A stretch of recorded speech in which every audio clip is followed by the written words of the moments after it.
નમસ્કાર મિત્રો, વિડીયોમાં તમારું સ્વાગત છે। જી હા મિત્રો, અત્યારે હાલના મોટા અને મહત્વના સમાચાર સામે આવી રહ્યા છે। તો શિયાળાની ઠંડી સવારે દરેકને સ્નાન કરતા પહેલા ગરમ પાણીની જરૂર પડે છે। તો ઘણા ઘરોમાં ગીઝર અથવા તો હીટરનો ઉપયોગ કરે છે, પરંતુ એક નાનો અને સસ્તો વિકલ્પ એમરન્સ રોડ શ્રેષ્ઠ છે। આ સળિયા પાણીને ઝડપથી ગરમ કરે છે અને ઉપયોગ સરળ છે।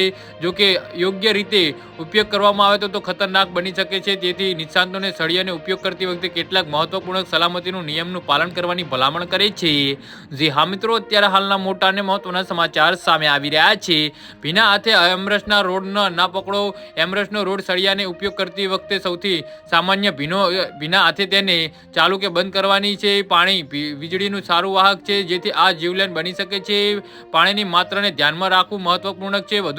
વધુ પડતા પાણીના કારણે સળિયા લાંબા સમય સુધી ચલાવવાની જરૂર પડે છે, જે વીજળીના ખર્ચ વધારે છે। તેથી સળિયાને હંમેશા પાણીમાં સંપૂર્ણપણે ડુબાડી દેવો જોઈએ। જી હા મિત્રો, પાણી ગરમ કર્યા પછી સળિયાને ડોલમાં ના છોડી દેવો જોઈએ। પાણીમાં સળિયાને કેટલો સમય રાખવામાં આવે છે તે મહત્વપૂર્ણ છે। ઘણા લોકો પાણી ગરમ કર્યા પછી પણ લાંબા સમય સુધી તે સળિયાને ડોલમાં જ છોડી દે છે। આનાથી સળિયાની લાઈફ ઘટી જાય છે। જી હા મિત્રો, અત્યારે હાલના મોટા અને મહત્વના સમાચાર સામે આવી રહ્યા છે। તો મિત્રો, આના વિશે તમારું શું કહેવું છે તો નીચે મારી કમેન્ટ બોક્સમાં જરૂરથી જણાવજો અને મારી યુટ્યુબ ચેનલને સબસ્ક્રાઇબ કરવાની ભૂલતા નહીં। વિડીયો પૂરો જોવા બદલ